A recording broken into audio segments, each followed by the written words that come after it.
Hi friends, INR துணை சீரியலில் இன்றைக்கி நாளைக்கான எபிசோடு பார்க்கலாம். புதுசாக பார்க்குறவங்கள தான் ப்ளீஸ் சப்ஸ்கிரைப் பண்ணிக்கோங்க. ஹைப்பும் கொடுத்து விடுங்க, லைக்கும் கொடுத்து விடுங்க. வாங்க வீடியோக்குள்ளே போகலாம்.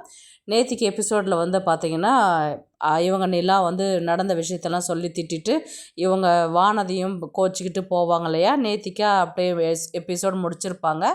இன்றைக்கி வந்து பார்த்திங்கன்னா எல்லாரும் கொஞ்ச நேரம் அமைதியாகவே இருப்பாங்க. உடனே நடேசன் தான் சொல்வார், 2 நாள் அமைதியாக இருந்தால் போதும் இந்த வீடு, உடனே பிரச்சனையும் சண்டையுமா கூட்டிகிட்டு வந்து விடுறீங்க, நீங்கள் உங்கள் பழப்பை ஃபுல்லாகவே இப்படியே தாண்டா போக போகுது அப்படின்ற மாதிரி அவர் நடேசன் வந்து கோச்சிக்கிட்டு வெளியில் சைக்கிளில் கிளம்பிடுவார். உடனே இவர் சேரன் தான் வந்து பல்லவன்கிட்ட பேசுவார், நான் இந்த மாதிரிலாம் ராகவ பண்ணுவான், இந்த மாதிரிலாம் டார்ச்சர் பண்ணுவான்றது எனக்கு தெரியாதுண்ணே அப்படின்ற மாதிரி இவர் சேரன் சொன்னதுக்கு, அது கூட பரவாயில்லண்ணே, அது டைவர்ஸ் வரலியமான அந்த விஷயத்த போய் நீ அவகிட்ட சொல்லுவ அப்படின்ற மாதிரி வந்து பல்லவன் கேட்டதுக்கு, இல்லைடா நிலா வந்து கசின் சொன்னது இல்லையா, சரி நிலா சொல்கிறது பொய்ன்றது அவர் எங்கே நிலாவை தப்பாக நினச்சிருவாங்களோ அப்படின்றதுனால அந்த கல்யாணம் பொய்யான கல்யாணம் இல்லை, இப்போ நிஜமாக ஆகிட போகுது அப்படின்றது தாண்டா சொன்னோம். கடைசியில் நான் அவங்க 2 பேரும் சேர்ந்து வாழ்ந்தால் எங்களுக்கு எல்லாருக்குமே சந்தோஷம் அப்படி தாண்டா நான் சொன்னேன். நான் அவரும் சொன்னார் எனக்கும் சந்தோஷம் அப்படின்னு சொல்லிட்டு. ஆனால் இந்த அளவுக்கு நிலாவை டார்ச்சர் பண்ணுவான், இந்த அளவுக்கு வந்து மெசேஜ் அனுப்புவான்றதெல்லாம் எனக்கு எப்படிடா தெரியும் அப்படின்ற மாதிரி வந்து சேரன் வந்து பல்லவனை பார்த்து சொல்லுவார். உடனே சேரன் வந்து நிலா ரூமில் வந்து தட்டிக்கிட்டே இருப்பார், நிலா வாப்பா வெளியில் வாப்பா, என்னை மன்னிச்சிருப்பா, நான் பண்ண தப்பு தான்ப்பா, என்கிட்ட வந்து பேசுப்பா அப்படின்ற மாதிரி வந்து சேரன் வந்து நிலா ரூமை வந்து தட்டிகிட்டு இருக்கிறாங்க. நிலா வந்து எந்த ரெஸ்பான்ஸுமே பண்ணவே இல்லை. உடனே வந்து சோழனை தான் காமிக்கிறாங்க. சோழன் வந்து பார்த்திங்கன்னா நிலா சொன்னது அத்தனையுமே யோசித்து பார்க்குறாங்க. என்னை எப்படிலாம் டார்ச்சர் பண்ணான்னு தெரியுமா, எப்படிலாம் மெசேஜ் அனுப்பி என்னை ஒரு நிம்மதியாகவே விடலைன்றது தெரியுமா, எனக்கு எவ்வளோ அசிங்கமானது தெரியுமா அப்படின்ற மாதிரி வந்து அதையே அப்படியே ரீகால் பண்ணிக்கிட்டே இருப்பார். உடனே அவளுக்கு சோழனுக்கு அவ்வளோ கோவம் வந்து உடனே வந்து ராகவ் வீட்டுக்கு தான் போகிறாரு. ராகவுக்கு கால் பண்ணி, சார் நான் சோழன் பேசுகிறேன் தெரியும் சொல்லு அப்படின்ற மாதிரி சொன்னதுக்கு, இல்லை சார் உங்ககிட்ட நான் பேசணும் நான் அப்படின்னா, லைஃப் மேட்ரை பற்றி நான் கொஞ்சம் உங்ககிட்ட பேசணுன்னா, சரி எதுவாக இருந்தாலும் பேசுகிறதா இருந்தால் நீ காலையில் ஆஃபீஸ்க்கு வாங்க, இல்லைங்க சார் நான் உங்கள் வீட்டுக்கு முன்னாடி தான் நின்றுட்டுருக்கேன், நீங்கள் வெளியில் வாங்க சார் அப்படின்ற மாதிரி வந்து சோழன் வந்து சொல்லுவார். உடனே ஏன் வீட்டுக்கு முன்னாடி நீ நின்றுருக்கிறியா அப்படின்ற மாதிரி வந்து ராகவ் சொல்லுவார். ராகவ் வெளியில் வருவார். ராகவ் வெளியில் வந்தோடனே நிலா எதனா சொல்லிவிட்டாளா அப்படின்ற மாதிரி வந்து சோழன்கிட்ட கேட்டதுக்கு, ஆமாம் சொல்லிவிட்டாங்க, வாங்க கொஞ்சம் அப்படி போய் பேசலாம் அப்படின்னு சொல்லிட்டு இவர் சோழன் வந்து ராகவ் கூட்டிகிட்டு போயிட்டு வந்து பார்த்திங்கன்னா எடுத்தோடனே சட்டையில் தான் கை வைப்பார். ஒரு கல்யாணம் ஆன பொண்ணு வேலை செஞ்சால் நீ அவளுக்கு மெசேஜ் அனுப்பிச்சு டார்ச்சர் பண்ணி கிஃப்ட் கொடுப்பியாடா அப்படின்னு சொல்லிட்டு ஃபஸ்ட்டு வந்து அடிக்கிறாரு. அதுக்கப்புறம் பின்னாடி கையை முறுக்கி திருப்பி நிறைய வாட்டி அடிக்கிறாரு. அடித்த அடுத்த செகண்ட் வந்து பார்த்திங்கன்னா, என்னையா நீ அடிக்கிறியா, இரு நான் உன்னை போலீஸில் கால் பண்ணி சொல்கிறேன், போலீஸ் எங்கள் மாமா தான் அப்படின்ற மாதிரி சொல்லுவார் அவர்.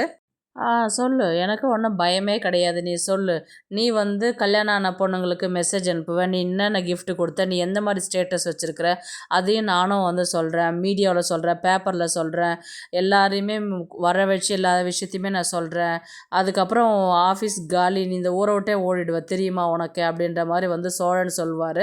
அப்படியே அமைதியாக கால் கட் பண்ணி விட்டுருவார் ராகவ்.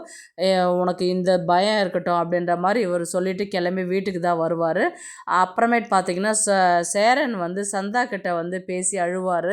நான் யதார்த்தமாக தான் சொன்னேன், ஆனால் இந்த அளவுக்கு போகுன்றது நான் நினைக்கவே இல்லை அப்படின்ற மாதிரி வந்து சந்தா மடியில் படுத்துக்கிட்டு சேரன் அழுவார்.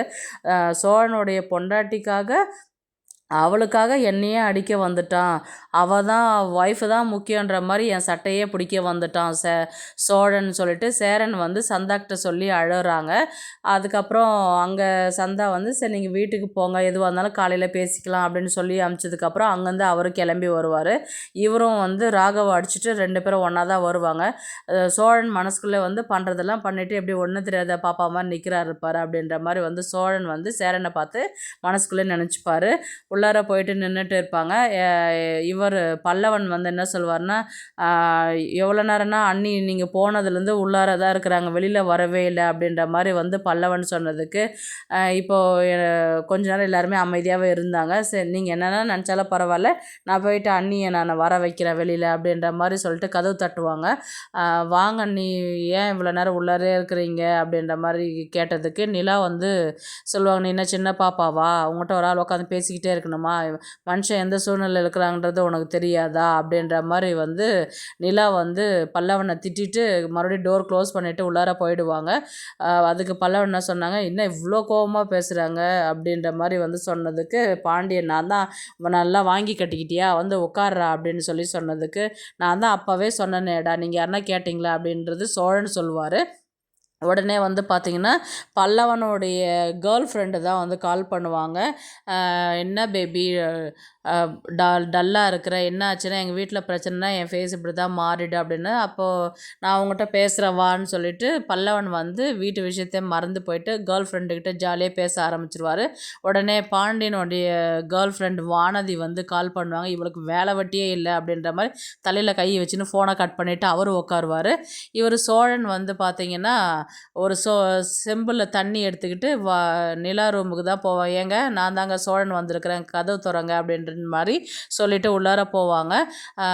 இவங்களும் டோர் க்ளோஸ் பண்ணிவிட்டு உள்ளார வாங்க அப்படின்னு சொல்லிடுவாங்க. நிலா என்னடா உள்ளெல்லாம் கூப்பிட்றா அப்படின்ற மாதிரி இவர் மனசுக்குள்ளே நினச்சிக்குவார். டோரையும் சாத்திடுவோம் அப்படின்னு இவர் மனசுக்குள்ளேயே பேசிட்டு டோரை க்ளோஸ் பண்ணிவிட்டு உள்ளார வருவார்.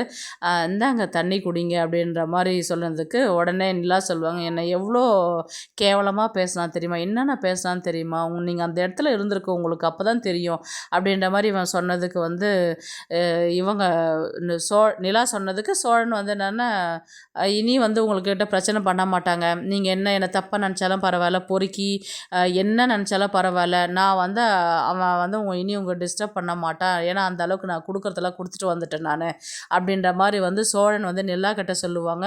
என்னங்க சொல்கிறீங்க நீங்கள், எனக்கு ஒன்றும் புரியலன்னா, நான் ஆமாங்க நாளைக்கு உங்ககிட்ட எந்த பிரச்சனையும் பண்ண மாட்டேன், நீங்கள் இருக்கிற பக்கமே தலை வச்சு படுக்க மாட்டேன், இந்த விஷயத்தை பற்றி யாருக்கிட்டையுமே நாளைக்கு ஆஃபீஸில் பேசவே மாட்டேன் பாருங்கள் நீங்கள் அப்படின்ற மாதிரி.